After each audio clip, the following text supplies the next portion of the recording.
அதில் என்ன தப்பு மிஸ்டர் விஜய்? நீங்க படிச்சவர், நல்ல போஸ்டிங்கில் இருக்கீங்க. வரப்போற பொண்ணு தான் உங்களுக்கு கிளினிக் வச்சு தரணும், கார் வாங்கிட்டு வரணும்.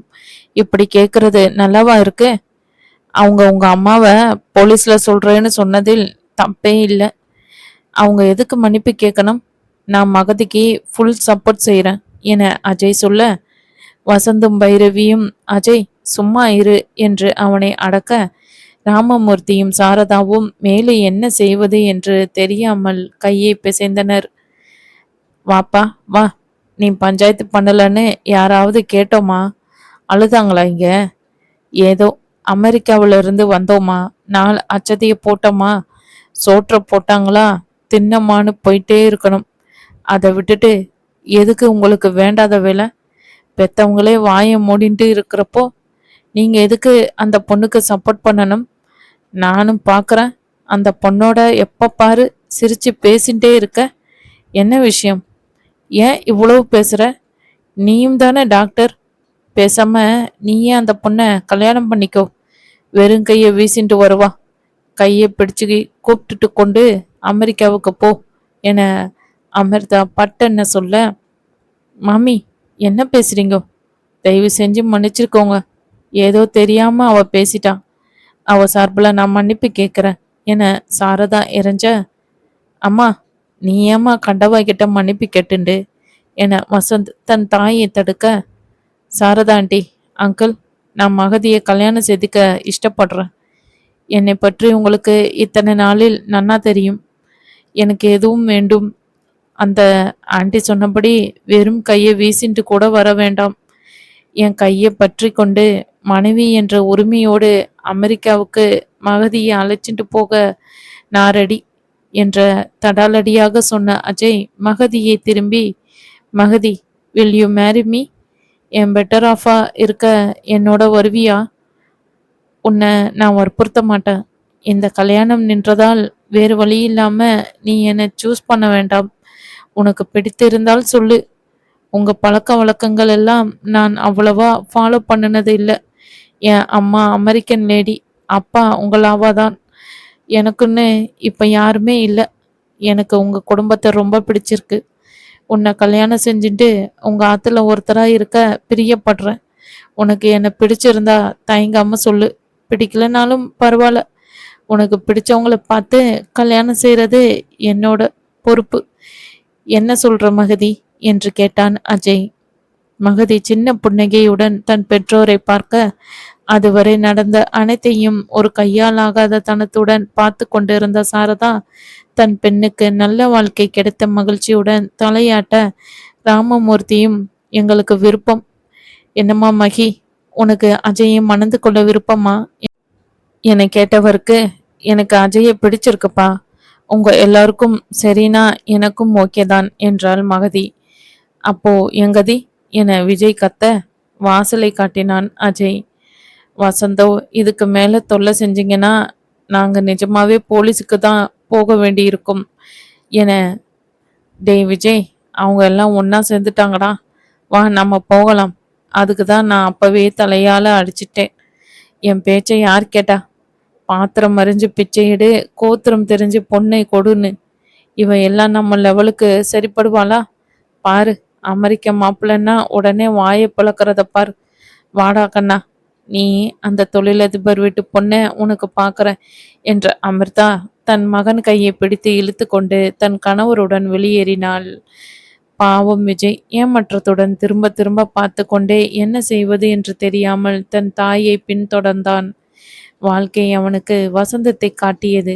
தேடி வந்த வசந்தத்தை தன் தாயின் பேராசையால் தொலைத்தவன் தன் விதியை நொந்தபடி வெளியேறினான். விதி வலியது. நம்ம அஜயா இது என ஆச்சரியப்பட்டாள் பைரவி. இத்தனை நாட்களாக கேர்ஃப்ரீயாக வாழ்க்கையை அதன் போக்கில் வாழ பழகியிருந்தவன் இன்று அதிரடியாக இப்பொழுது மகதியை மணக்க துணிந்து விட்டானே. அவன் வாழ்க்கை மகதியுடன் சிறக்க வேண்டும் என்று நல்ல தோழியாக அவனை எண்ணி பெருமையடைந்த பைரவி முதல் ஆளாக, கங்க்ராச்சுலேஷன் அஜய், வாழ்த்துக்கள் மகதி, நீங்க 2 பேரும் நல்ல ஜோடி என வாழ்த்தினாள். ஹே பைரவி, நீ எப்பவும் சொல்லுவிய கல்யாணம் செய்துக்கோ என்று. இந்த வெட்டிங் இதெல்லாம் நம்பிக்கை இல்லாம பேச்சுலரா இந்தியா வந்தேன். திரும்பி போறப்போ குடும்பஸ்தனா மகதியோட அமெரிக்கா போக போறேன். இதுக்கெல்லாம் காரணம் நீதான். நீ இவ குடும்பத்தை அறிமுகப்படுத்தலைன்னா எனக்கு மகதி கிடைச்சிருப்பாளா? உனக்கு தான் என் ஸ்பெஷல் தேங்க்ஸ். நீ ஹாப்பி தானே என அஜய் கேட்க, எனக்கு ரொம்ப சந்தோஷம் அஜய். உனக்கு இப்படி ஒரு ஃபேமிலி கிடைக்க கொடுத்து வைத்திருக்கணும். உங்க அப்பா இருந்திருந்தா உன்னோட இந்த முடிவை பாராட்டி இருப்பார் என்றாள் பைரவி. அதற்குள் நிச்சயதார்த்தத்துக்கு நேரமாகிறது, மாப்பிள்ளையை அழைச்சிட்டு வாங்கோ என சாஸ்திரிகள் அவசரப்படுத்த, ராமபூர்த்தி, வாப்பா அஜய், வசந்த், மாப்பிள்ளைக்கு வேஷ்டியை எடுத்து கொடு, ட்ரெஸ் மாத்திண்டு மேடைக்கு அழைச்சிட்டு வா என பரபரக்க, அங்கே அடுத்த 1 மணி நேரத்தில் அஜய்க்கும் மகதிக்கும் நிச்சயதார்த்தம் நடந்து முடிந்தது. மாலை கோலாகலமாக ரிசப்ஷனும் நடந்தேறியது. மாலையில் வரவேற்புக்கு தனியாக வந்திருந்த ஆனந்த் விஷயம் அறிந்து தன் நண்பன் மணமகனாகி மாறிய விஷயத்தை கேள்விப்பட்டு மகிழ்ச்சி அடைந்தவன் அவனின் திடீர் முடிவை பாராட்டி வாழ்த்தி அவனுக்கு மாப்பிள்ளை தோழனாக கடைசி வரை இருந்தான். அஜயிடம் தன் பெற்றோர் அவனது திருமண வரவேற்பில் கலந்து கொள்ள முடியாமல் அவர்கள் உறவு திருமணம் ஒன்றில் கலந்து கொள்ள சொந்த ஊருக்கு சென்று இருப்பதாக சொல்லி மன்னிப்பு கேட்டுக்கொண்டான். மறுநாள் குறித்த முகூர்த்தத்தில் சாரதாவும் ராமமூர்த்தியும் மகதியை தாரை வார்த்து கொடுக்க, அஜய்க்கு பெற்றோர் இல்லாத காரணத்தால் கார்த்திகேயனின் பெற்றோர் அஜய்க்காக பெற்றவர்களாக அவனுக்கும் இருந்து எல்லாவித சம்பிரதாயங்களையும் அவன் சார்பில் செய்ய, அவளை மகதியின் கழுத்தில் அஜய் 2 முடிச்சு போட, 3வது நாத்தனார் முடிச்சாக பைரவி அஜயின் சார்பில் முடியிட, அங்கே ஆனந்தம் ஆனந்தம் ஆனந்தமே, எங்கள் மகதி மணமகள் ஆனாளே என்று பாடியபடி மணமக்களை அச்சசைகளை தூவி வாழ்த்த, சாரதா கண்ணீர் வழிய தன் 3வது மகளை அணைத்து கொண்டு வாழ்த்தினார். மகதியின் சகோதரிகள் மாத்திரம், இவளுக்கு அடிச்ச யோகத்தை பார் என்று உள்ளுக்குள் வயிறு எறிந்தபடி அச்சதியை மணமக்கள் மீது வீசி எறிந்தனர். வலது காலை எடுத்து வச்சு உள்ளே வாங்கோ என்று சாரதா பொது மணமக்களை வீட்டிற்கு அழைக்க, சாரதாவும் ரஞ்சினியும் முறையாக ஆர்த்தி எடுத்த பின் மகதியும் அஜயும் வீட்டுக்குள் நுழைந்தனர். திருமணம் முடிந்த கையோடு அன்றே சத்திரத்தை காலி செய்ய ஏற்கனவே முடிவெடுத்தபடி மதிய திருமண விருந்து முடிந்த கையோடு அன்றே நல்ல நாளாக இருப்பதால் கிரகப்பிரவேசம் செய்வதற்காக தன் பிறந்த வீட்டிற்கே மறுபடியும் அஜயுடன் வந்தாள் மகதி. அஜய்க்கு பெற்றோர் இல்லாத பட்சத்தில் தங்களது வீட்டுக்கே பொது மணமக்களை அழைத்து வந்துவிட்டனர் சாரதாவும் ராமமூர்த்தி தம்பதியினர். புதுமண தம்பதியருக்கு பாலும் பழமும் கொடுத்து உபசரித்து மகதியை சுவாமி விளக்கேற்ற சொல்லிவிட்டு அஜயை சற்று நேரம் மகதியின் அறையில் ஓய்வெடுக்க சொல்லிவிட்டு சாரதா கையில் எடுத்து வந்திருந்த சாமான்களை ஒழுங்குபடுத்துவதில் முனைந்தார். அதற்குள்ளாகவே அனைவரும் சத்திரத்தை ஒழித்து கொண்டு கட்டு சாதம் மூட்டையுடன் வீட்டிற்கு வந்து சேர்ந்தனர். பைரவி குடும்பத்தவர் அனைவருக்கும் சூடாக காப்பியை கலந்து உபசரித்து கொண்டிருந்தாள். வரவேற்பறையில் உட்கார்ந்து கொண்டிருந்த மூத்த மாப்பிள்ளை சிவகுமார் மெல்ல பேச்சை துவங்கினான். ஏன் ரஜினி, உங்க அப்பா தான் இப்போ புதுசா மகதிக்கு வேறு ஒருத்தனை பார்த்து கல்யாணம் பண்ணிட்டார். அந்த பையன் அஜயோ அமெரிக்காவில் இருக்க போறார். இன்னும் கொஞ்ச நாள் தான் இந்தியா வாசம்னு சொல்லிட்டார். எல்லாம் சரிதான்.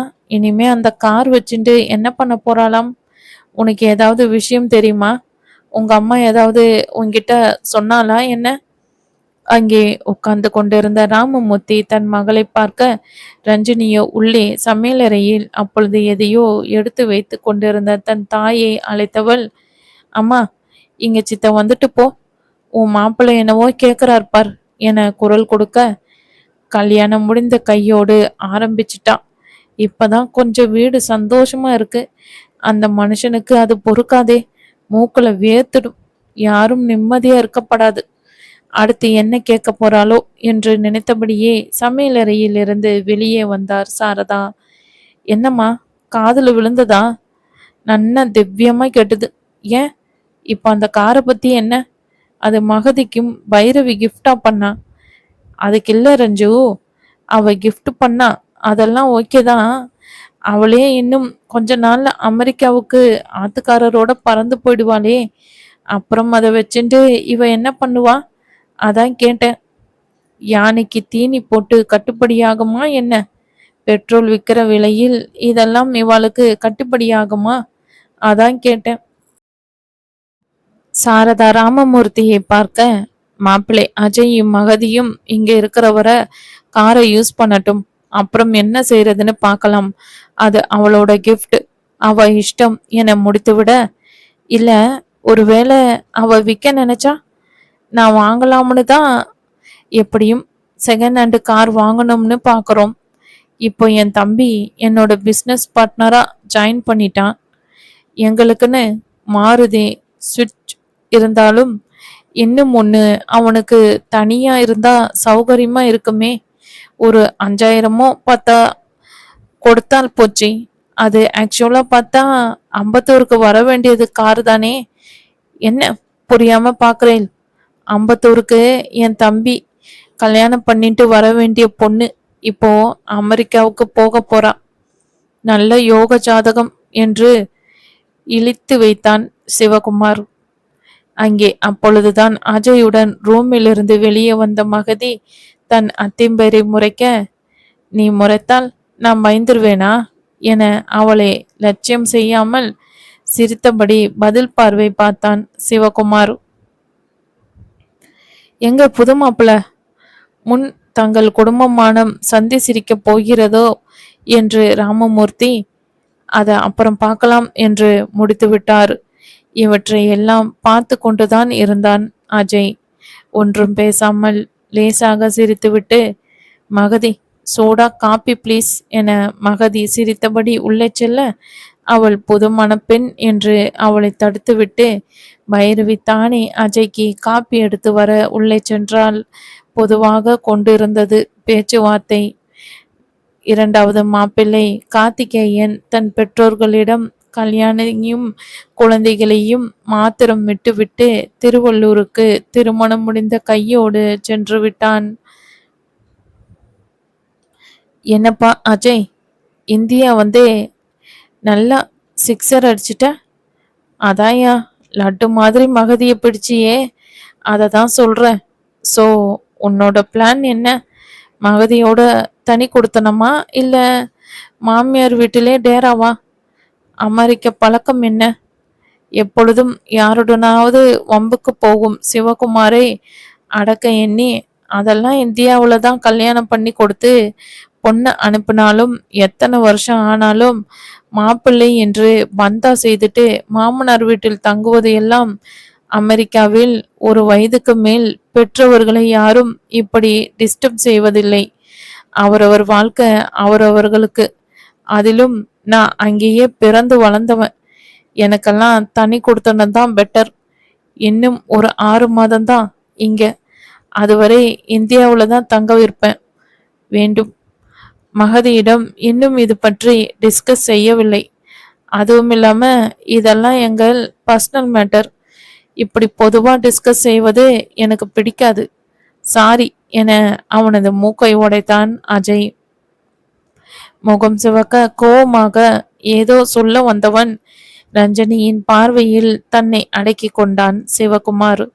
அதற்குள் காப்பி வந்துவிட அவனை கண்டு கொள்ளாமல் பைரவி கொடுத்த காப்பியை வாங்கி உறிஞ்சினான் அஜய். ராமமூர்த்தியே, அஜய் தப்பாக நினைக்கலனா ஒன்று சொல்கிறேன் என்றவர், நீயும் மகதியும் வேண்டுமானால் இனி பைரவி இருந்த அந்த 2 ரூம் செட்டில் தங்கி கொள்ளுங்கள். கொஞ்சம் வசதி குறைச்சல் தான். பைரவி நம்ம ஆத்துல மகதியோட அறையில தங்கட்டும். அதுவும் அட்டாச்சு பாத்ரூம் வசதியோட இருக்கு. நீங்க தங்கியிருந்த அறையில் வசந்து இருக்கட்டுமே என சொல்ல, இது நல்ல ஐடியாவா இருக்கே. மகிக்கு ஓகேனா எனக்கும் ஓகே தான். வித் ஒன்று கண்டிஷன், நீங்க அந்த வீட்டுக்கு வாடகைக்கு விட வேண்டும். இல்லைனா நாங்க வேறு வீடு பார்க்க என்ற அஜய்க்கு வேறு வழி இல்லாமல் தலையாட்டினர் ராமமூர்த்தி. கொடுத்து வச்சவடி மகி. கல்யாணம் பண்ணிட்ட பின்னாலேயும் அம்மாவாத்துக்கு பக்கத்துலேயே இருக்க போற. மாமியார் மாமனார் புதுசா எல்லோரோடையும் போய் அட்ஜஸ்ட் பண்ணணும்னு எதுவும் இல்லை. எல்லாத்துக்குமே ஒரு கொடுப்பனை வேணும் போல என பொறாமையுடன் சொன்னாள் ரஞ்சினி. அப்பா, தப்பா நினைக்கலன்னா ஒன்று கேட்குறேன். ஏன்பா, மகைக்கு புது குடுத்தனம் வைக்கிறது அது இதுன்னு இனிமே செலவு இருக்காது. அவளும் இனிமே வாடகை கொடுத்துண்டு கொஞ்ச நாள் இருக்கிற போறா. நீங்க ஏன் இந்த வீட்டை அந்த கான்ட்ராக்ட் கிட்ட கொடுத்துட்டு ஒரு வீட்டை நீங்க வச்சுண்டு மீதி கேஷா வாங்கி எங்க எல்லோருக்கும் ஒரு இப்போ எங்களுக்கு கடை ஸ்டார்ட் செய்ய பணம் வேண்டி இருக்கு. 10 லட்சம் போல வேணும்ப்பா.